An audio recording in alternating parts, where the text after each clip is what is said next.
Ladies and gentlemen, good afternoon. It's a great pleasure to welcome you to a lecture and discussion on corruption in Latin America. We have felt that it was urgent to analyze the phenomenon of corruption, a worldwide scourge that doesn't recognize borders and defies everyday police organizations, judiciaries, and governments in Latin America. Above all, we didn't want to have such analysis reduced to a brief headline. We felt much more was needed, inquiring into its roots, its practices. Many believe that a judicial slight hit on the fingers was the remedy for such a malignancy. So in order to make a significant contribution to the study and understanding of corruption, we invited a renowned university professor and distinguished author who will widen our perspective on corruption in Latin America, Dr. John Polga-Hecimovich, who currently teaches political science at the United States Naval Academy. His numerous publications attest to the strength of his knowledge. After his lecture, we'll open a period of questions and discussion with the public. We express our thanks to Dr. John Walters, Vice President of our institution, for his backing of our programs. We also thank our new Director of Public Events, Sean Kelly, whose support has proven key to the event. Thank you, Sean. And without any further ado, I turn the podium to our speaker. Professor? Buena suerte. Thank you very much. Thank you, Ambassador Daremblum. Thank you to the Hudson Institute for the invitation to speak here today, and thank you to all of you for showing up. I usually have this type of attendance in class, but my students at Naval Academy are obligated to show up. So thank you for voluntarily coming here. Corruption in Latin America is in the news a lot these days, and we're seeing it with the octopus that is the Odebrecht scandal in Brazil, with any number of cases of corruption in Mexico, the resignation of political leaders in a number of countries, the La Línea scandal in Guatemala, and even smaller corruption scandals in places that we think are generally free from corruption, like the resignation of Vice President Raúl Sendek in Uruguay this past summer. To begin, I should do this probably. To begin, Brazil, right? The Petrobras Odebrecht scandal has been described as one of the most astonishing corruption schemes to ever be uncovered. It is in the running for the largest corruption scheme in terms of dollars to ever be uncovered, right? It's resulted in probably the impeachment of Dilma Rousseff, the president, the conviction of her predecessor, Lula da Silva, for money laundering, the jailing of billionaires, right, billionaire businessmen, and it's exposed a culture of systematic graft in Brazilian politics, okay? Odebrecht willingly is deciding to pay a $2.6 billion fine, right? It gave out, we have recorded that it's given out more than $800 million in bribes, right? This has ensnared other political leaders, Peruvian President Ollanta Alejandro Toledo, and the current president, Pedro Pablo Kuczynski, who just barely survived an impeachment process in late 2017, right? It took down the vice president of Ecuador, Jorge Glass, who was also accused of having received bribes from Odebrecht. And in many ways, this scandal, the uncovering this scandal is such a momentous occasion because it's laying bare the the central importance of a phrase that Brazilians say, sadly, all the time, which is rouba, mas faz. He robs, but he gets stuff done, right? This idea that Odebrecht is not just across Latin America, it's pervaded every single level of Brazilian politics and society, and in some respect, Brazilians had grown to accept that. Okay, I mean, you can see from the scale here on the map that the bribery probe has touched almost every country in Latin America.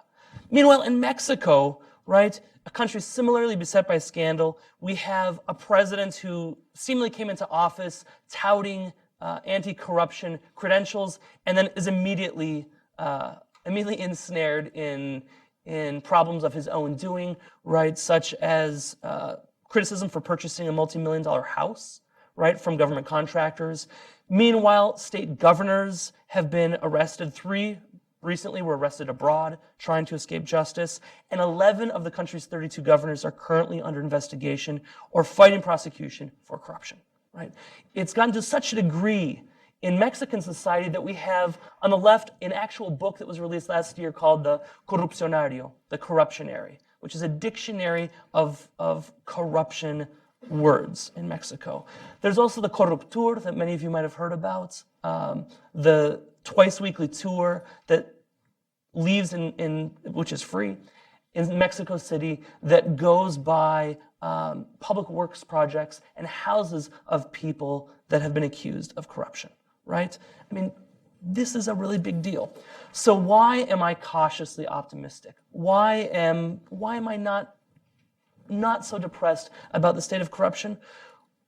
Well, I think that it's a thesis that's been explored, and I want to talk about it in a little bit greater depth here, which is that in these countries, democratic institutions have grown stronger. And as those institutions have grown stronger, they have helped empower people and civil society and the media, right, to challenge the old way of doing business and the old ways of doing politics, right? And I think this represents progress. Now, the progress is going to come with lots of revelations like this, but it's progress nonetheless, right? Probably, the worst case for me, Brazil probably doesn't even represent the worst case of corruption in Latin America. Right now, I think the worst case is probably Venezuela, right? But we're not hearing a lot about cases of corruption in Venezuela, right? It's reported somewhat by the international press, Reuters and the AP and things like this here in the United States. But we're not hearing about it because the institutions don't exist in Venezuela currently to address this issue, whereas they do now to some degree in Mexico and in Brazil, right? In 1996, the word corruption appeared in 27 Mexican headlines. In 2015, it appeared 3,500 times in Mexican headlines, right? Which represents not just that there is more corruption, but rather that corruption finally is being criticized openly, right? It's the breaking of the omerta, right? The Sicilian word for the silence that binds everyone in these kinds of environments. So, what is corruption? This is what we'll be talking about today. So I'm using this term academically as the improper use of public office in exchange for private gain. Okay, so essentially what this involves is blurred lines between the public and private spheres, including exchanges, right, that may offer inducements for some benefit, as well as exchanges that deviate from accepted norms. Okay, in some respect, this third point becomes problematic because what if corruption becomes the accepted norm, right? What are some examples of corruption? Kleptocracy, tax evasion, illegal surveillance, sale of public office, extortion, bribery, graft, perversion of justice, misappropriation, forgery, embezzlement, intimidation, undeserved pardons, blackmail, cronyism, kickbacks, influence peddling, perjury. The list goes on and on. We will be dealing kind of in general with this idea of corruption, but implying all those different subtypes, okay? And even though generally we think corruption, what springs to mind is Odebrecht or La Línea in Guatemala or the things going on right now in Honduras or, man, there are a lot of corruption cases. But really, probably the most damaging type of corruption is that exists on a daily basis for Latin Americans. The types of things that they need to do to go about their daily lives, right? In their interactions with street level bureaucrats, right? So civil servants, policemen and judges and teachers and other bureaucrats, and simply in order to get things done, right? That is just as damaging, if not more so, than the big scandals that make the news. So what are the causes of corruption? Oftentimes, we hear in Latin America that it's a result of Spanish and Portuguese rule during colonial times, right? This 15th century formula or 16th century formula that developed, which said, obedézcase pero no se cumpla, right? So obey but do not comply. Which is the idea, simply the double legal standard that existed, that acknowledged the king's authority while preventing royal law from encroaching upon local customs and privileges. So sure, there are probably historical roots in Latin America for that corruption, but more broadly, academic evidence suggests other things. For example, economic development plays a major role in corruption, right? The countries that we generally see in Latin America that have remained above the fray are the wealthiest ones, right? Uruguay, Chile, Costa Rica, which generally have good reputations when it comes to probity, right? And the poorer the country generally, the greater the level of corruption. Furthermore, strong institutions are at the heart of this countries. Again, Uruguay, Chile, Costa Rica, with strong institutions, with independent and autonomous institutions are able to stamp out corruption, whereas in countries like Honduras or Guatemala where they don't exist, or Venezuela where they used to exist and no longer exist, those countries are unable to do so. Democracy, as level of democracy increases and horizontal accountability increases, corruption decreases, right? The academic literature shows us that. We see similar patterns with regards to economic inequality, bureaucratic red tape, and the freedom of the press, which I just referred to in Mexico, okay? So there are things that can occur, macroeconomic and macro-political causes that can increase or decrease corruption in these states. We'll be talking about some other things as well in just a couple of minutes. So the causes, those are the causes, and the effects of corruption obviously are what should be so concerning to all of us, right? If corruption got things done was just a way to grease palms in order to get things done more efficiently and faster, then maybe we could have a discussion whether the means justify the ends. But that's not the case, right? It's been shown that corruption decreases economic growth in economies, right? It decreases confidence in political systems, decreases trust in parties and political efficacy, the idea that citizens believe they can make an impact on politics, right? And as a result, it also decreases political participation, okay? Broadly, we also know that this increases the costs of doing business in these countries, okay? These negative political, economic, and social consequences are well known, and this is why we care so much about the topic and why we strive to address it, okay? The other more damaging aspect of corruption, or equally as damaging, is the fact that corruption tends to cause even more corruption, okay? So here I have graphics from the Latin American Political Opinion Research Project. This is an annual survey or biannual survey, depending on the country, that looks at the public's opinions towards different issues, public attitudes. And so on the left is a graphic that charts the percentage of respondents. Might be very small wording here, so I will read them to you. But it's the percentage of respondents who say paying a bribe is justified. And what we see here is at the very top is Haiti with 38.5%, the Dominican Republic at 29.5%, followed by Ecuador, Jamaica, Honduras, Panama, Nicaragua, and Mexico, right? Overall, more than 1/5 of respondents across Latin America say that paying a bribe is justified in order to get things done. Right? That should be incredibly troubling to us.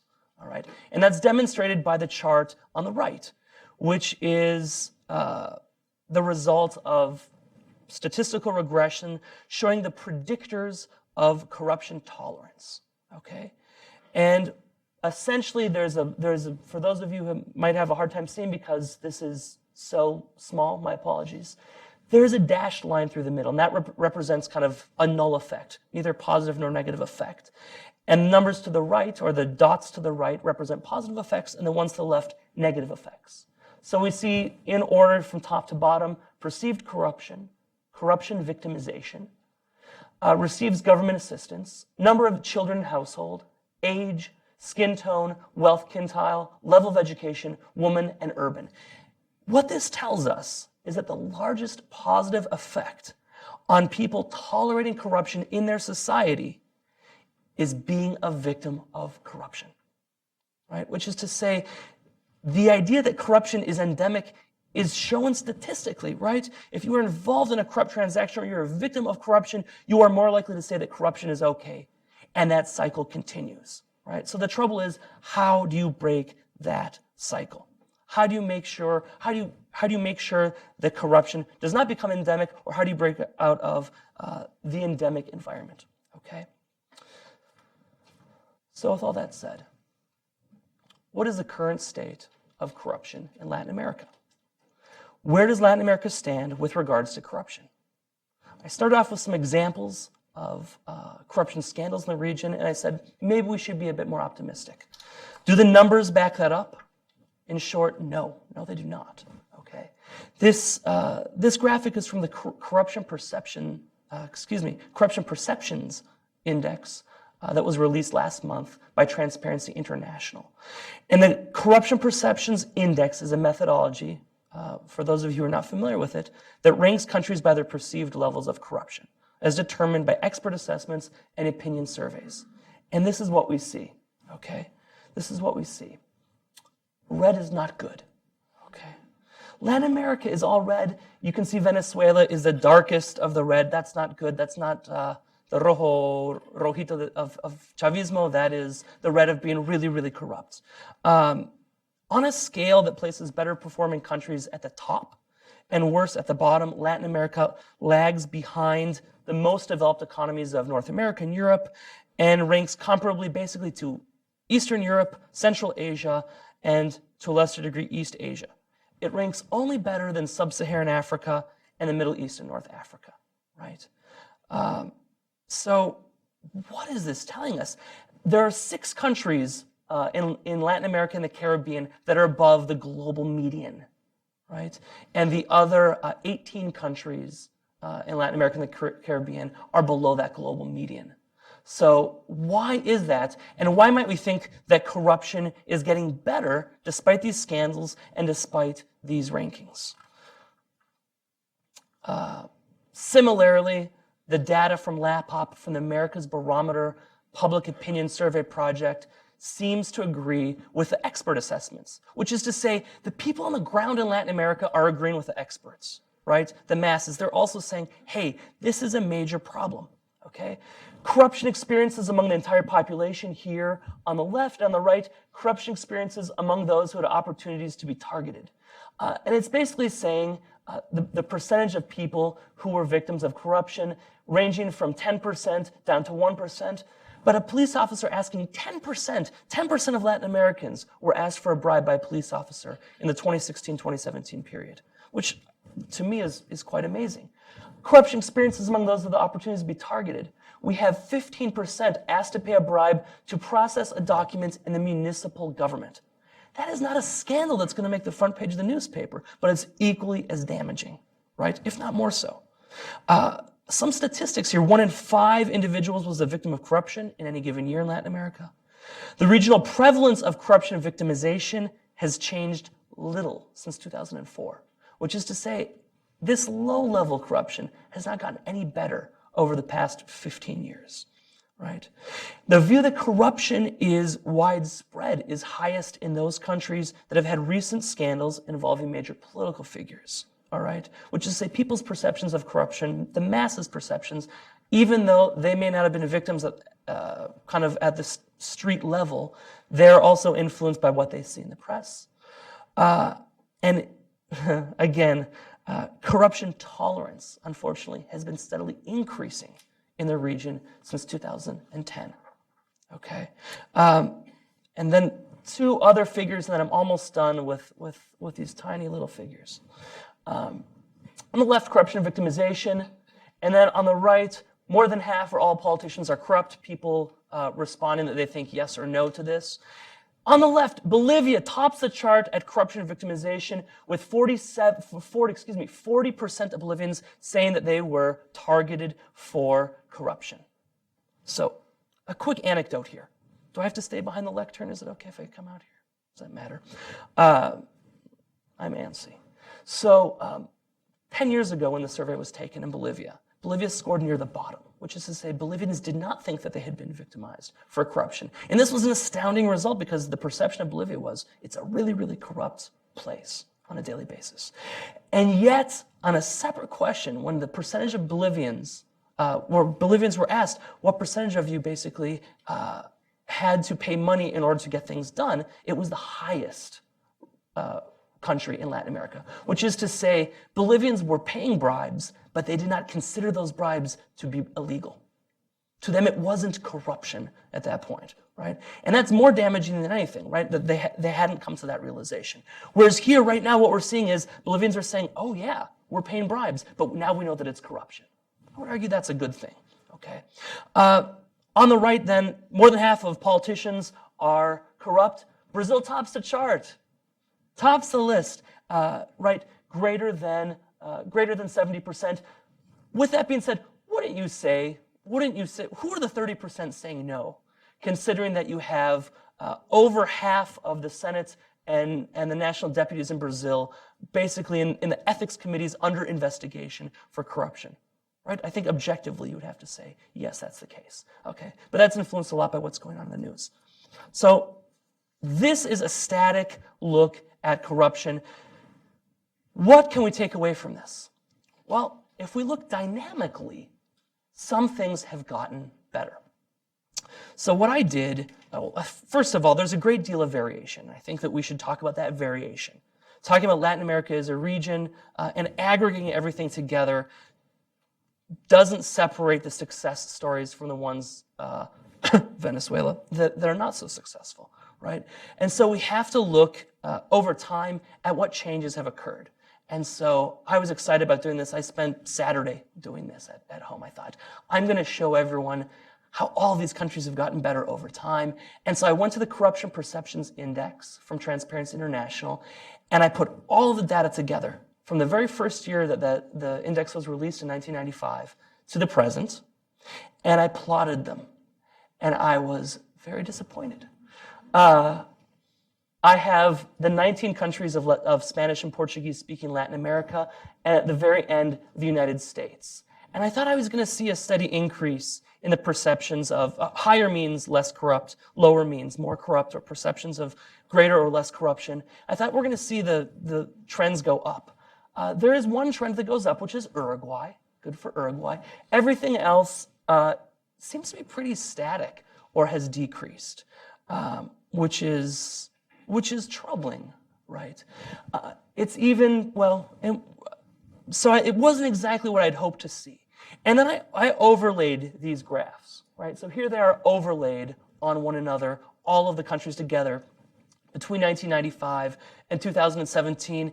What do we see? Well, this allows us to find out or to visualize what the outliers are and what that can tell us about corruption in the region. So at the very top, I added the United States. At the very top, you'll see the United States, Uruguay, and Chile. These are always the outliers, right? They're the best performing countries in terms of experts' assessments of whether or not their politics, society, and economies are corrupt or not. So this is good. Good for these countries. Uruguay and Chile are basically similar to the United States prior to 2018, right? And that's a good thing. That speaks very highly of those two countries. Not far behind, but somewhat strangely, is Costa Rica, which is generally very high, as well as Cuba, which is a more interesting case. That Cuba is perceived to be less corrupt than the bulk of the region. Okay, so what does this tell us? Once again, we can look at Costa Rica and the similarities that Costa Rica has with Chile and Uruguay and say strong institutions, independent and autonomous comptrollers, judicial police, public prosecutors, and things like this. Public financing for these things that is separate from the executive branch. Okay, so all sorts of important things in these three countries that doesn't exist in the rest of the region. Another very important thing with these three countries, I'm excluding Cuba from this, is the public tendering process has to be fully transparent, which means you're not having single bids, essentially, in these three countries, right? So simple laws that are followed by agencies that are autonomous means that these places seem to, if not have less corruption, at least be perceived as having less corruption.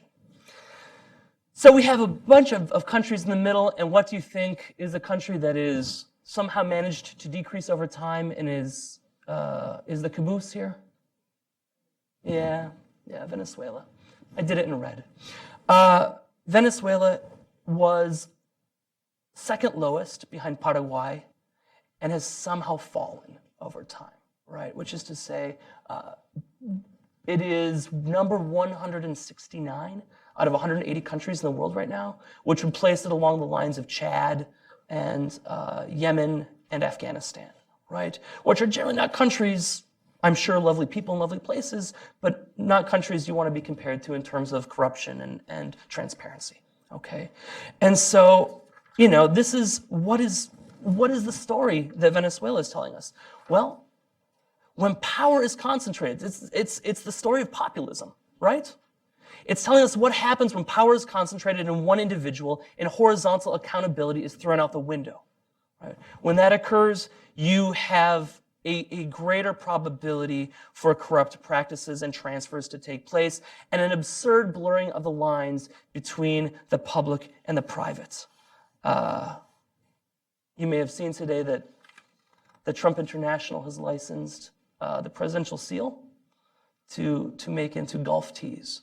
So this is the type of thing that I laughed when I saw the story, but it's a little thing, but that probably isn't a good thing in the sense that blurs the public and the private, right? And we see that on a much grander scale throughout these countries. Okay, now we're getting to the discussion part. That's a lot of exposition, and I thank you for bearing with me. So, what are the causes for optimism? Well, these countries have made great strides. And despite those great strides, we're not seeing it reflected in the statistics. And that should be natural. That makes a lot of sense. The CPI, the Corruption Perceptions Index, is a scale of perception of corruption, not corruption itself. Right? How do you actually measure corruption? That's very difficult, right? And so what we are seeing is going to be lagged. The changes that we see will lag behind what is actually going on in those countries in terms of how they're reflected in these data. So Uruguay probably cleaned up much prior to 2007, but we didn't really see the increase until 2007 in Uruguay, right? Uruguay started to clamp down on these things basically upon redemocratization in 1985. It was a 20-year lag to see those perceptions of corruption in the country to reflect that, okay? So first thing, it's so important, this challenge to omerta, right? That declining public tolerance. There's a declining public tolerance for corruption. We see a challenge to this, and we see an accountability revolution across the region, most clearly in Mexico and Brazil. And then with the help of the CICIG in Guatemala, we see it there. With the help of the MACCHI in Honduras, we see it there. We see it with people protesting against the perceived trade-off in Peru between President Pedro Pablo Kuczynski and the KG Fujimori faction of the party, right? In terms of freeing ex-President Fujimori in exchange for votes for PPK to avoid impeachment. The rigorous code of silence and non-interference has been broken. The seal is broken, and that's a great first step, okay? Second of all, like I was saying, the shifts in corruption, any shift in corruption is usually very slow. So the United States had a very corrupt civil service, basically, right? Until 1883 and beyond, in fact, right? It led to the assassination of James A. Garfield, right? When someone who had contributed heavily to his campaign and was expecting to be rewarded with a patronage appointment was passed over, he went and assassinated the president. And so hastily, Chester A. Arthur and legislators passed the Pendleton Civil Service Reform Act of 1883, right? This included a series of disconnected local and national accountability efforts, regulation of trusts, elimination of patronage hiring, right? That's what the act is best known for, and restrictions on corporate campaign contributions. These were great steps in the United States in 1883. The civil service of the United States essentially continued to operate as a patronage network until at least the 1920s and probably until the New Deal. Which is to say there was a lag of at least 40 years before we saw real changes in the United States, right? The civil service and public accountability catching up to what had occurred in 1883 following that assassination, okay? We see similar things in places like Sweden and Norway and Finland that we see as paradigms of probity, right? There's no corruption that goes on in these places. Well, first of all, there is. But second of all, it took a long time to get to that point. And we have to be conscious of that when we look at Latin America to say, well, things haven't changed in Brazil. Well, yeah, they haven't changed in Brazil, but not enough time has passed yet, right? Give it some time. The Brazil's constitution, which was enacted in 1988, conferred independence on the public prosecutor's office. This was an incredibly important development.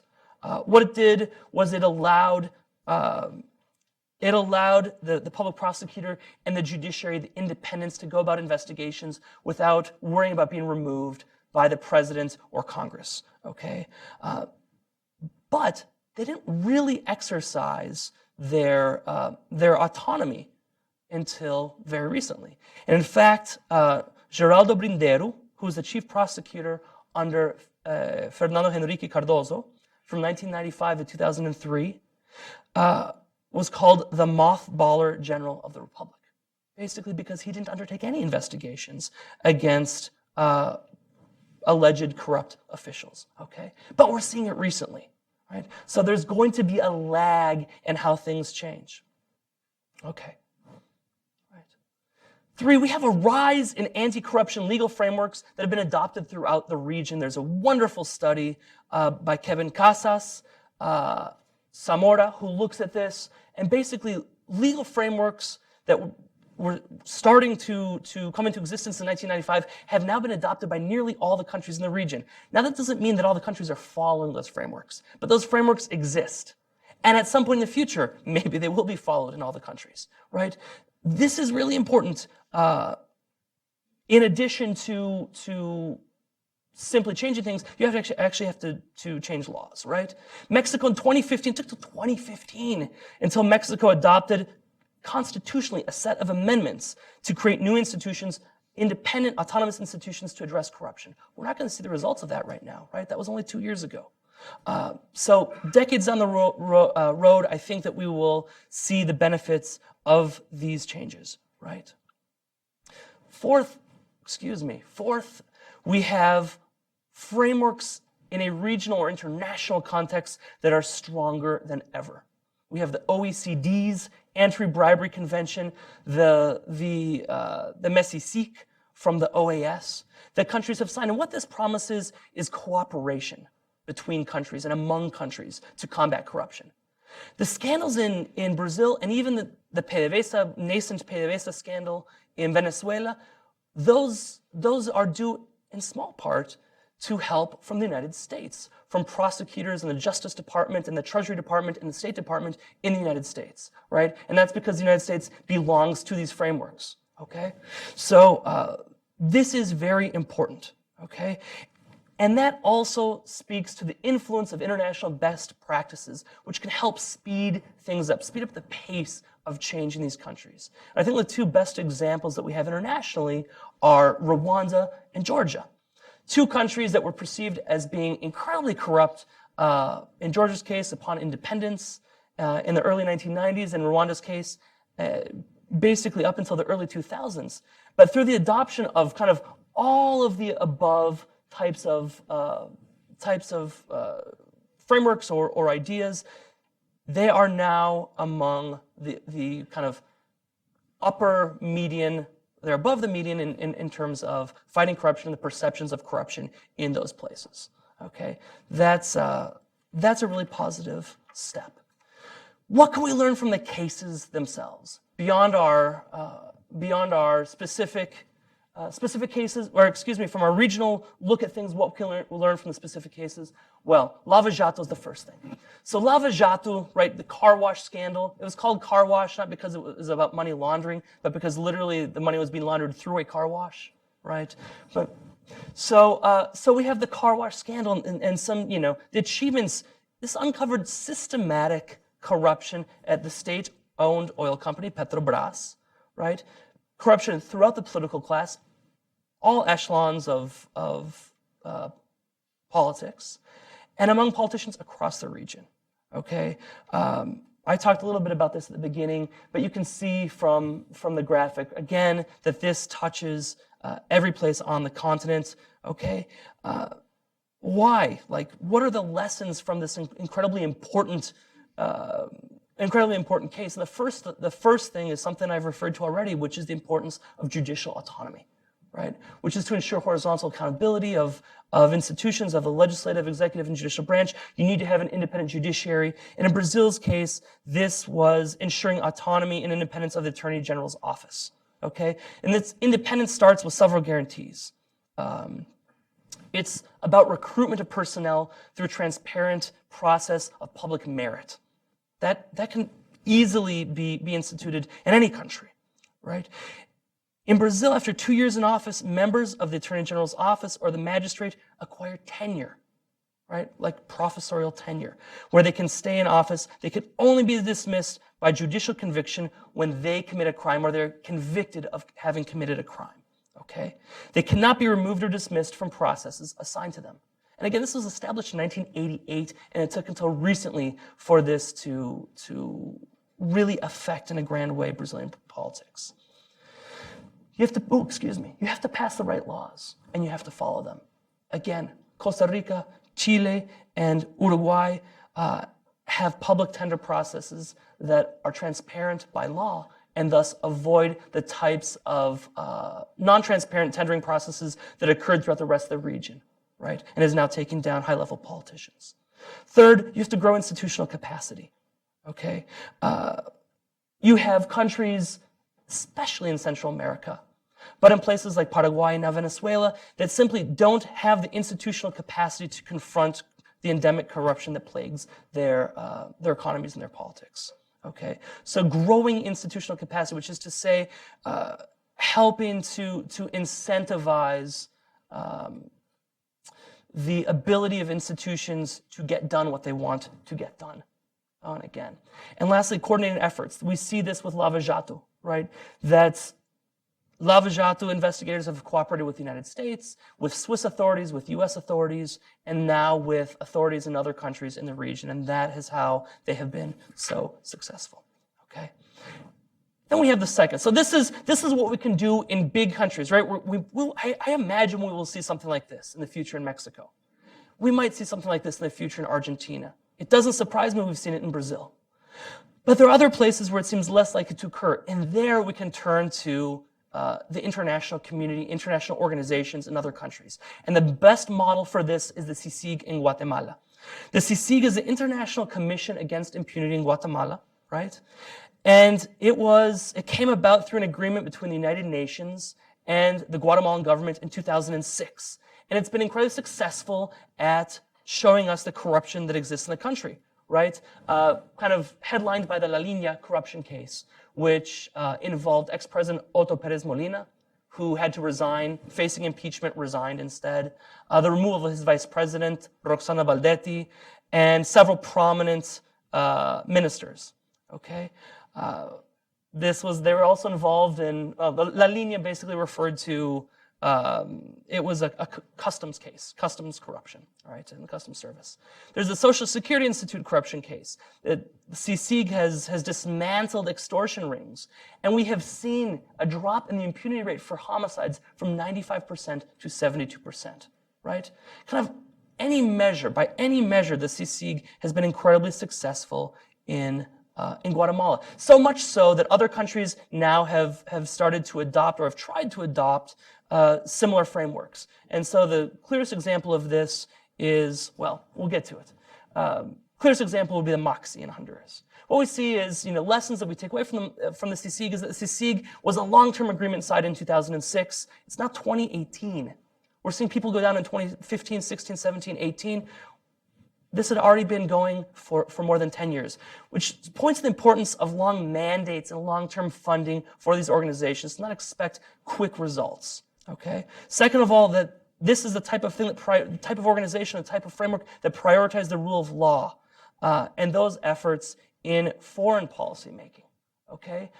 So essentially saying these organizations, these institutions have to follow the rule of law, and that's how they can gain credibility in the eyes of the populace. Lastly, once again, they strategically coordinated independent commissions with other aid efforts. Okay, so it's not just CICIG in Guatemala, it's the CICIG along with other organizations, but they're cooperating, they're on the same page. Okay, so the question is this reproducible? Can we export this model to other environments? And we're seeing an example of that with the mission to support the fight against corruption and impunity in Honduras, the MACCHI, which was put into place by the OAS and is now, its director was recently resigned, but we are seeing kind of the United States, I think in the past couple of weeks, has spoken to people in Honduras and has reaffirmed, the United States has reaffirmed its commitment to the MACCHI, which I think is a great thing. So the CICIG and the MACCHI, Panama has floated the idea of adopting a similar model. El Salvador has floated the idea of adopting a similar model. I think that this is a good instrument for the international community in places that lack the institutional capacity to undertake change independently. So what can the U.S. do? Well, I will add, this wasn't part of my notes, but I would say setting a good example would be a great first step. Limiting, these things are, they're not just done at the executive level. This can be done at all sorts of different levels of the government here in the United States. Limiting shell companies is an important thing, right? They hide the identities of the true kind of beneficial owners and permit corrupt actors to move and hide assets, launder money, evade law enforcement. So, limiting these shell companies, easier said than done, right? But nonetheless, this could be something that could help things. Second of all, any anonymous ownership of real estate in the U.S., right?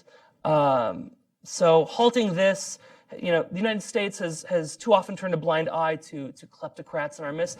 Not our kleptocrats necessarily, but kleptocrats from other places who have their holdings here in the United States. Funding the DOJ's Office of International Affairs, the Department of Justice's office, right? Budget request. The last that I looked, there were, I think, 11,000 foreign requests to the OIA, the Office of International Affairs, that were backlogged.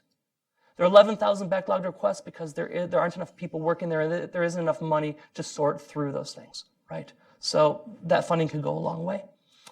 Tightening the enforcement of the Foreign Agents Registration Act, which seems kind of especially important right now. This is a law passed in 1938 requiring that agents representing the interests of foreign powers in a, quote, political or quasi-political capacity disclose their relationship with the foreign government. This could help things. This could help essentially prevent foreign agents from Latin America from laundering or hiding money in businesses or shell companies here in the United States. And lastly, investment in greater U.S. government capacity to tackle international corruption by justice, treasury, and state. There's a bipartisan consensus here in Congress to support anti-corruption efforts, right? And to invest in greater government capacity, but we need to see kind of concrete changes to make that happen. And how am I doing time-wise? Am I all right? Fine.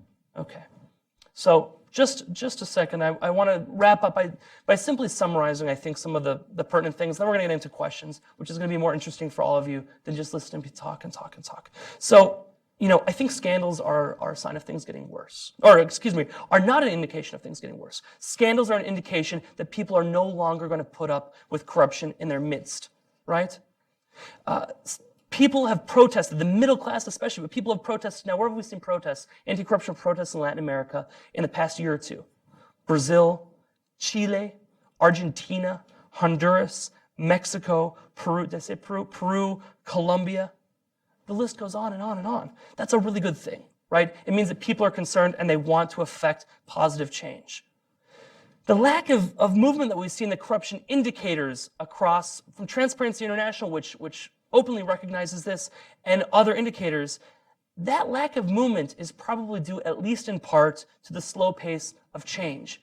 And there's no better example of the slow pace of change than the United States, which went from having a patronage-based system in 1883 to a merit-based system by the 1920s, okay?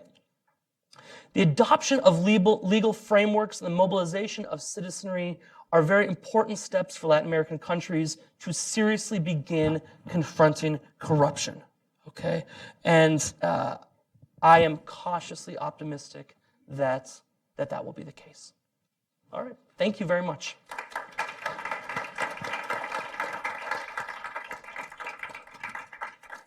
I'm going to have a seat now.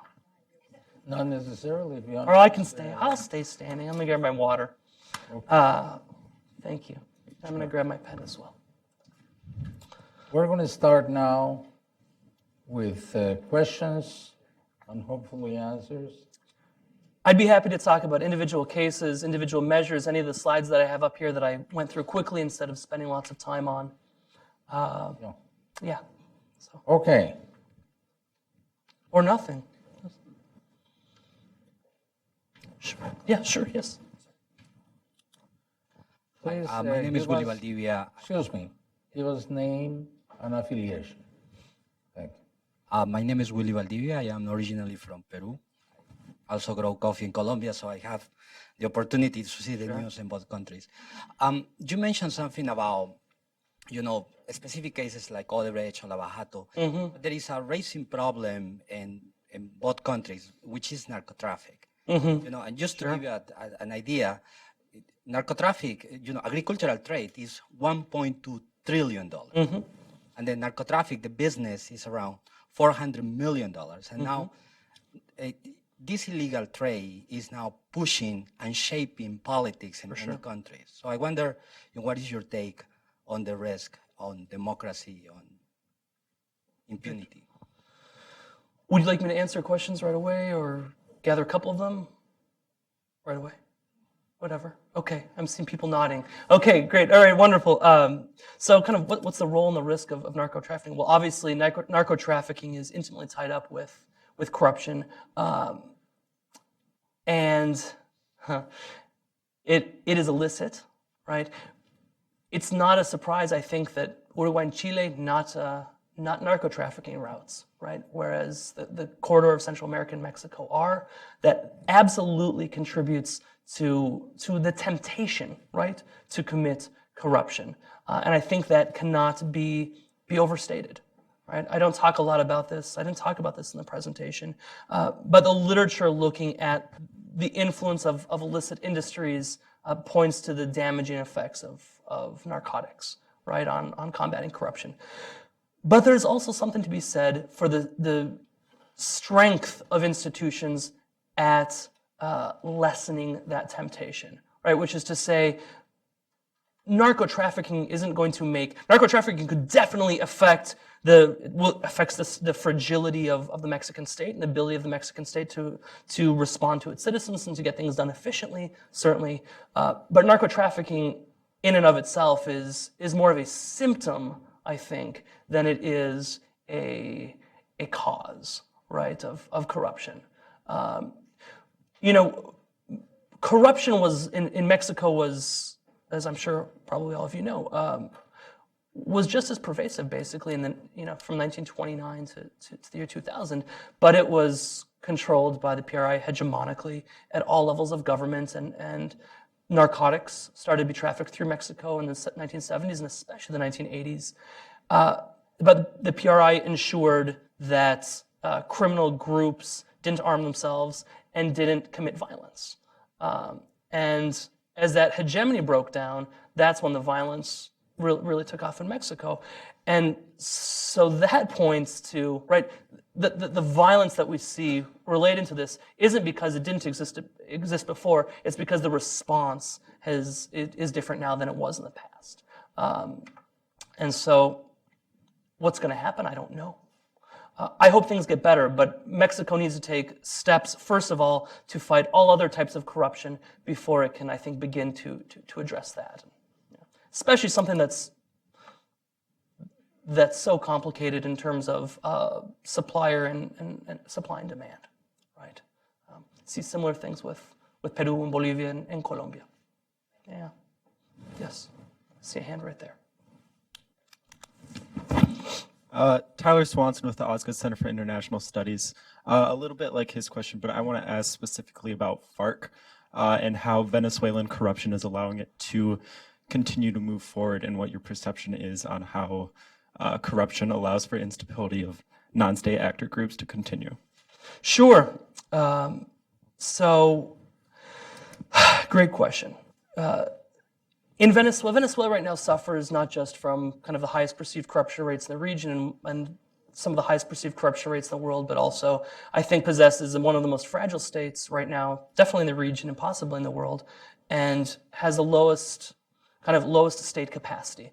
What that means is that it has porous borders, it has almost no capacity to get anything done, right? Kind of the one glowing agency, the success story, wasn't even an archipelago of success in an ocean of failure, it was just a single island, was the CENIAT, the tax collection service, and even that now is failing to collect taxes, right? So, FARC and the threat of criminal organizations, you see, right now it's not really FARC in Venezuela. It's the Venezuelan government in Venezuela, right, that is engaged in narco-trafficking, right? The so-called cartel of the suns, right? For the sun insignias that the generals wear on their uniforms. So the cartel of the suns is, that is more powerful right now in Venezuela than the FARC is. And guess what? They have better guns, and so that is the highest level of corruption, right? I mean, that is corruption that is being exercised by members of the Venezuelan government with total and absolute impunity. So my concern, you could say, yes, the low state capacity could allow the FARC, or probably the ELN, right?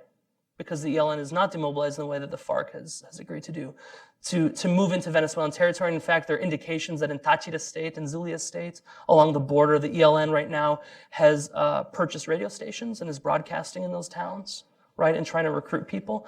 That's a major concern. But that's about increasing state capacity and getting rid of, changing the government in Venezuela, rather than it is, once again, a symptom of something much greater and more worrisome, if that makes sense. I don't know if I answered your question, more or less. We'll go here yet. Excuse me, yeah, yes. Bernardo Rico, IFC of the World Bank. Excellent presentation, probably one of the best on corruption in Latin America that I've seen or heard in recent times. Really good. Thank you. Specifically about Guatemala. So I opened and ran our offices in Central America and spent 7 years in most of the countries in Central America, primarily Guatemala. So I'm familiar with CICIG and the work that it did. Sure. Having focused on the private sector and seeing I think a sorely needed role of CICIG in addressing the corruption at the state level, seeing how CICIG has kind of evolved into taking on the private sector, the corrupt private sector, elements there, which I think it's something that's very good. And I've raised this question before in other forums. One of my concerns is, if you look, I'm curious to hear what you hear about the discourse amongst society in Guatemala when it may be that CICIG is being perceived as going too far with what they're doing. So it's interesting that CC was created when the previous president, who's now actually, I think, also been indicted, Yes. awaiting trial, not Otto Perez, Álvaro Colom. Yep. So, He was and I think convicted that's all. last month. I'm sorry. Yeah, yeah. It's actually all. It's weeks ago. it's necessary. Now the question is, and it seems like they keep on digging further and further and going after which may be lesser crimes. And I'm just curious, when, like my question would be, when would you think that CICIG is going too far? Who is kind of monitoring CICIG's operations? The coordination amongst the U.S. government, in Guatemala, other operators, and what kind of effect does that have on the cohesion of society, especially given the importance of the private sector in a country like Guatemala? That's a great question. I think first of all, if you don't want to go to jail in Latin America, don't become a president, right? Isn't that the lesson? Like, they're all in jail.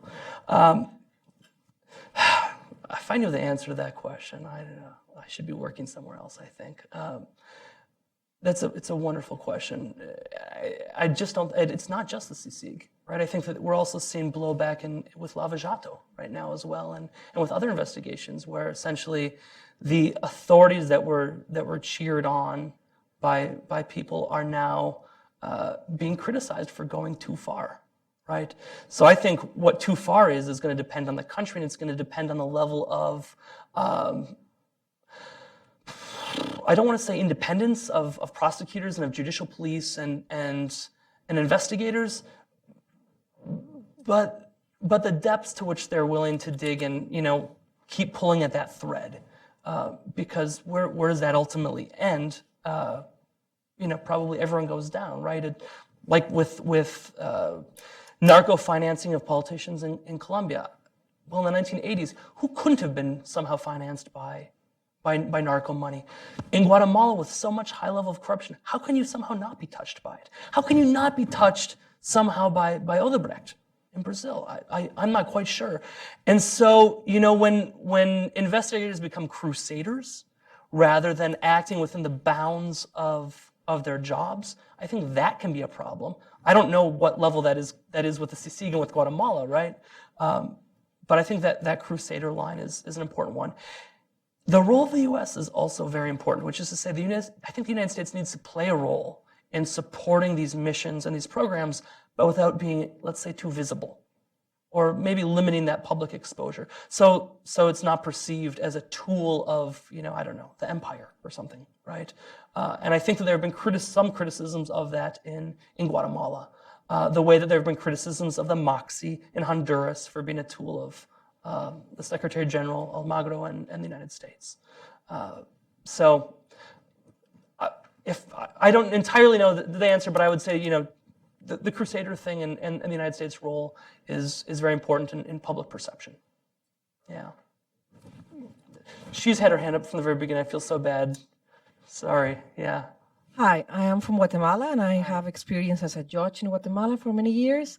And I think that this presentation was really great, and thank you for your optimism. Thank you. But I think this is a very key point in Guatemala. We're in a crucial moment because, as we have seen, the work of CICIG is also the work of the judicial institutions. Absolutely. And we need to focus on the independence and the autonomy of the institutions. Yes. And this is a year when the countries in the Northern Triangle are going to change attorney generals. Yes. And I think that the international community has to put a lot of attention to that, because we have seen in El Salvador most of the presidents being investigated. In Guatemala, not only the former presidents, but also the president that is now Jaime Morales. In office, Jaime Morales. Yeah. So this is a battle for the institutions, and it's a moment when the international community, and especially the United States, can really do a lot to help the citizens in Guatemala. And well, thank you for sharing your thoughts, and maybe if you can share with us also the security aspects, of corruption. Corruption is not easy to fight inside. There is a lot of people that are in the line of fire, I will say, when they investigate many powerful people in our countries. Absolutely. So, that can't be overstated, that fighting corruption, thank you very much, fighting corruption is incredibly dangerous. And I guess we don't talk about that enough. As Yes. This gentleman here. Oh, Cer- cer- Certainly. Just a quick sec.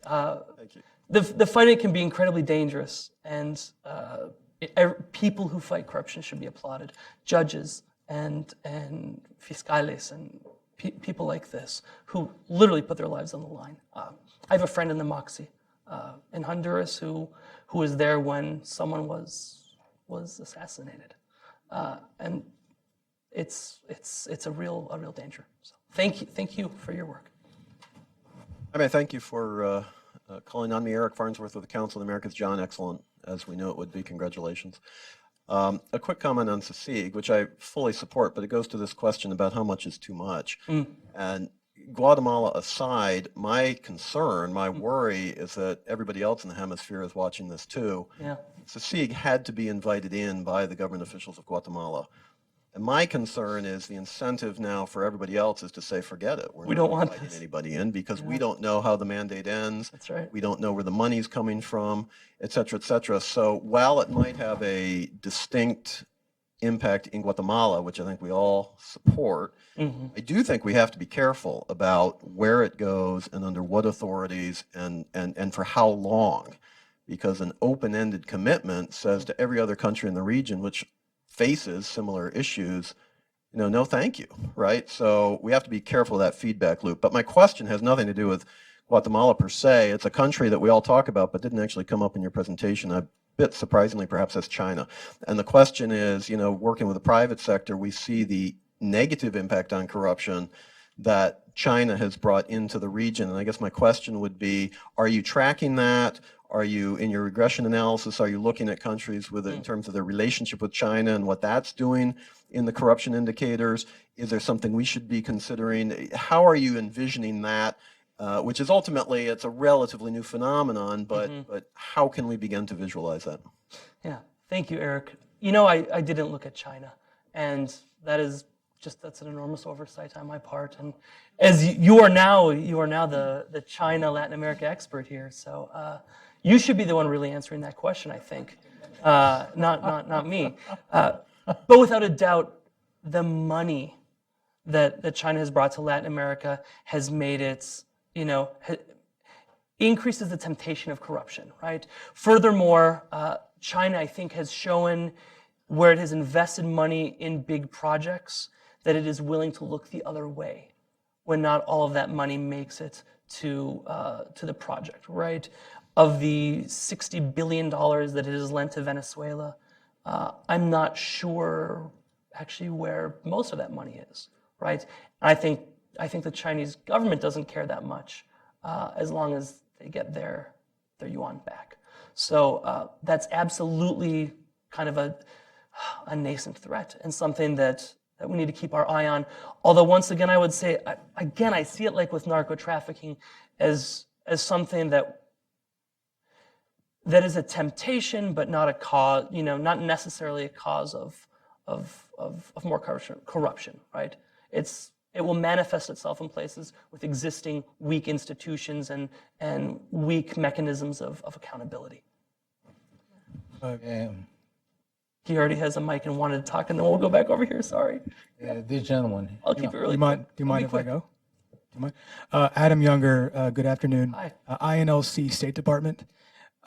So a particularly heinous case that I've been looking at is the mayor of Iguala, yeah. Jose Luis Abarca, if I'm incorrect, and is that the Yeah. correct pronunciation? Can you talk a little bit about that? Because that case is so horrific and so heinous, and has been stymied at many layers of the government. Sure. If you're familiar, if not, I can. So how many people, so what he's referring to, for those of you who don't know, is the case in Iguala, Mexico, which I think is, where is it? Michoacan, Guerrero? Where is it? Michoacan, thank you. Thank you. Where how many people, how many teachers, 43 or 57? 43? 43, so 43. Oh, they're from one and went to the other, whatever it is. In any case, 43 and, oh, okay. So I was right with both of my questions. So they essentially disappeared, and their remains have not, to the best of my knowledge, have not been found. They were purported to, they were going to protest, basically, and they commandeered some buses, and one of the kind of leaked reports speculates that one of the buses was contained heroin that was being trafficked by the police force from that municipality, and that they were given the order from the mayor and his wife to kill them. Again, their bodies have not been found. I think that an Argentine forensics team investigated, and they said that the remains that they found in this, whatever remains they found, were actually not the ones, were not the 43. And the mayor and his wife went on the run, and they blamed the governor, who blamed them, and they blamed Peña Nieto, and it was a whole big mess. It's a horrific, tragic case. So absolutely, and the impunity with which these people operated was astounding. What's the silver lining? Because my take today is that I'm being optimistic. My take is that Mexico went out and protested. And not just the people in Polanco. Everyone protested, right? And that is a sea change from what we used to see in Mexico. I think that people are fed up. There's a reason that Peña Nieto's approval rating is, what is it now, 7%? No, it's that high. It's still lower than Maduro's. So, that's my optimistic take. A horrific case that shows kind of corruption at all levels of the Mexican government and the police force and everything else. But maybe that will affect some positive change. How do you see what's happening with the election, the Mexican election, and what they are starting to prosecute one of the candidates? I have no idea. I don't want to speculate. I don't know all the details. There is an investigation of there is an investigation that he's involved in corruption, which is like, you want to prosecute corruption, but it's right immediately of an election, which is like, why did you then prosecute him 2 years ago? Right. Right? It's like very, we've seen in this country what happens. I think that that's going to be part of the thing that drives Mexican vote right now, right? Is their perception of what's going on in terms of corruption with those people, for sure. Whether or not they are eligible or not to run. Yeah. Whoever, yes, this gentleman, and then this young lady, this gentleman. My name is Juliano Basile. I'm from Brazil. So how long we are going to continue in Brazil with Lava Jato? I was last Friday with the justice. So I was with Mr. Moro. And I remember that he was telling me 2 years ago that he was just going to end all the things. But we are still living that. And also, what should be the wings that can help with politicians in Brazil right now? So what do you think that is really going to happen for us with the politicians in Brazil? I ask you this because there are many people that are going to be in election over there, and we are expecting to see what is going to happen. Well, thank you. That's a great question. I can just speculate, first of all, that, again, they just started, I think they thought they were just starting, and it turns out it's a really long thread in Brazil. And you still have people who are out and about doing whatever they want, Cunha and everyone else that are basically fine, right? People that have been touched by this scandal. So I imagine that it will be going on for many more years, although in some part it depends on the new, whoever replaced Rodrigo Janot. Who was the woman who replaced him? Whatever her name is, Raquel? Someone, whoever it is. It's going to depend in part on her willingness to go after people, right? The lesson, I think Lava Jato and all of this is a lesson in what can happen if there's too much corruption, which is that who's going to run for office right now? Who's going to win? Is it going to be Bolsonaro? Because he's the only one who can run for office, basically, right? Who are the centrists that are running in Brazil? Who are the people who are not under indictment? Who are the people who could remain out of jail? I don't know the question. I don't know the answer to that. Yes. This young lady over here who's waiting so patiently. Sorry. Hi, Christina Arms with the American Foreign Policy Council. Thank you so much for this talk. Very informative. And very much enjoyed it. This is going back to FARC. I wanted to see what your response was to their political party that formed, the Common Alternative Revolutionary Force. Would you still talk about that in terms of a symptom of the problem? And I think the way you termed it, narco trafficking in Latin America, is accurate, but how would you also fit this into that category? Do you think it's manifesting into something different now? The FARC Party. Yeah, great. Yeah, so I think the FARC Party, what is Mirolanda's, well, whoever is campaigning for the FARC Party basically have decided not to go to certain places to campaign right now, right? Because they don't have the support in the populace. They quit the elections. They quit because who supported the FARC Party? It was no one. No, please. Yeah.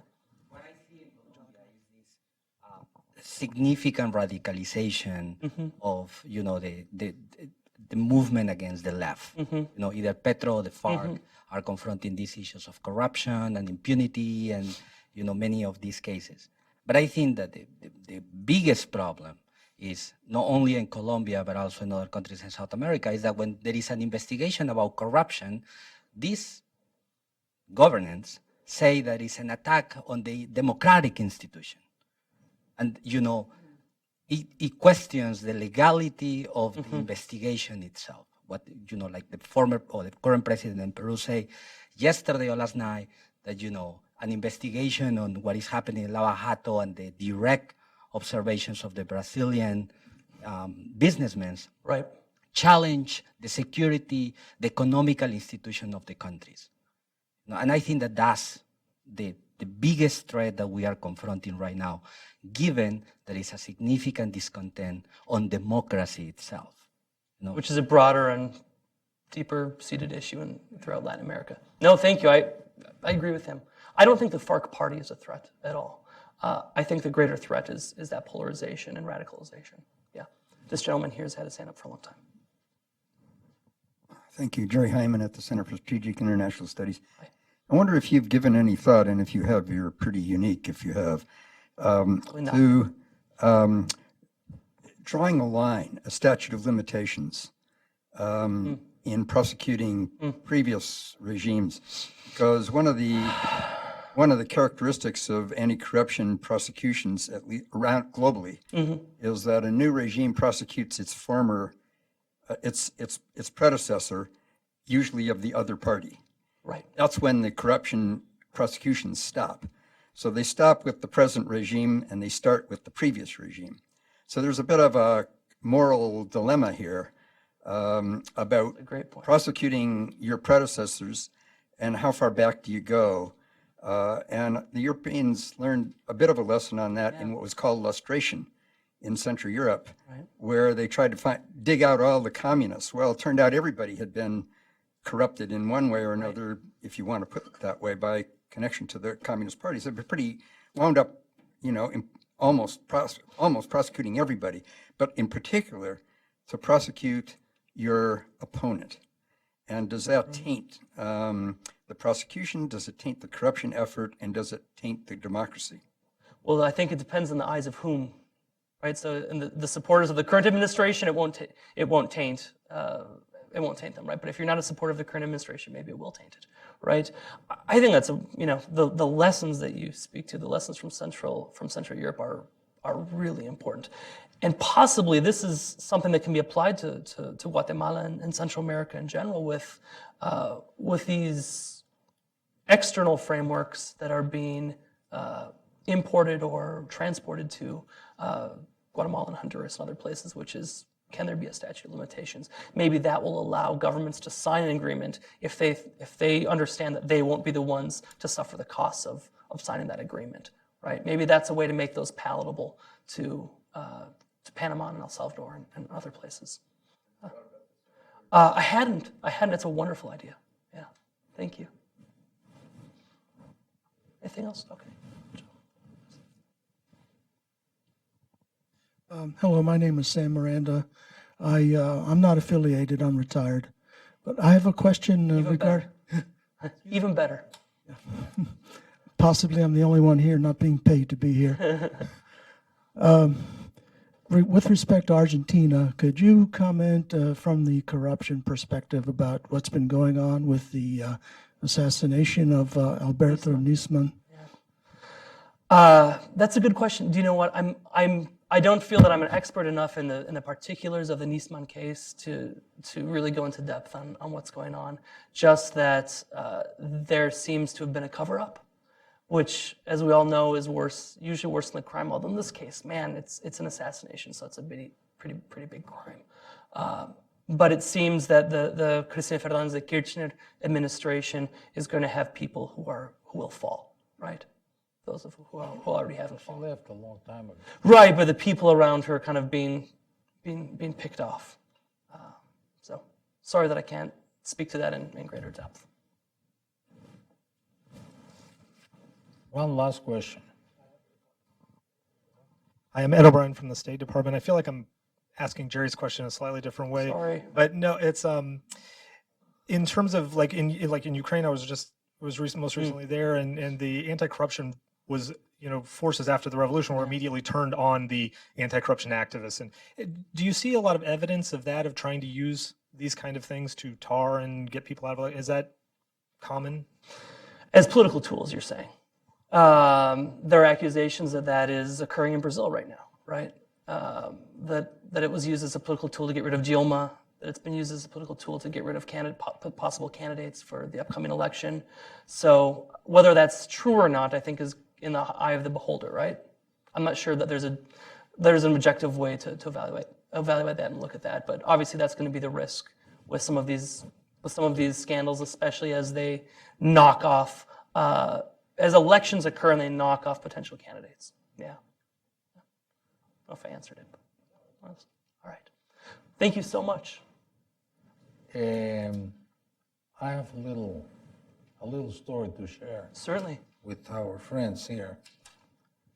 A few years ago, almost 10 years ago, is there anyone from El Salvador here? No. There was a Salvadorian president, Francisco Flores, who was really a favorite son of President G.W. Bush. And he was promoting Paco he called him Paco. I know it because I had been attended meetings in which both were there. So Paco Flores ended up with a very well-endowed foundation here in Washington, or association, or I don't know what he was doing.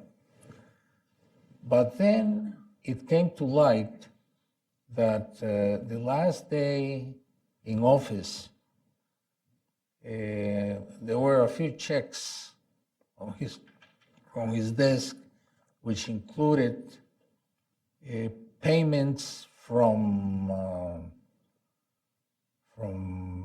some foundations in Europe.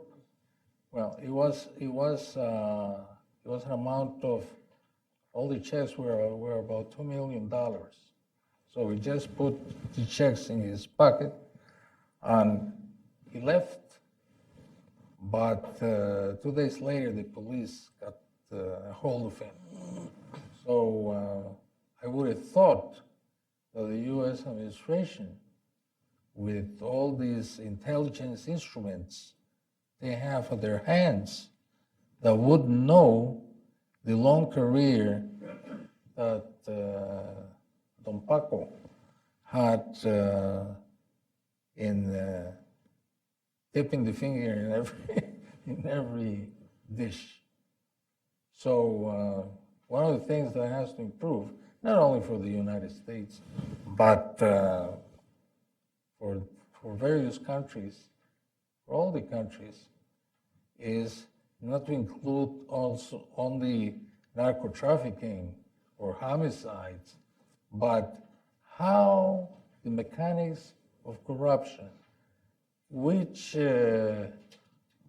executive from a public office, from the autonomous entities is getting funds from extra governmental sources to make decisions that favors X or Y country. Well, everything which is good has to come to an end. So we thank you very, very much for your attendance this afternoon, but let's not go away without a final round of applause for our star teacher. Thank you.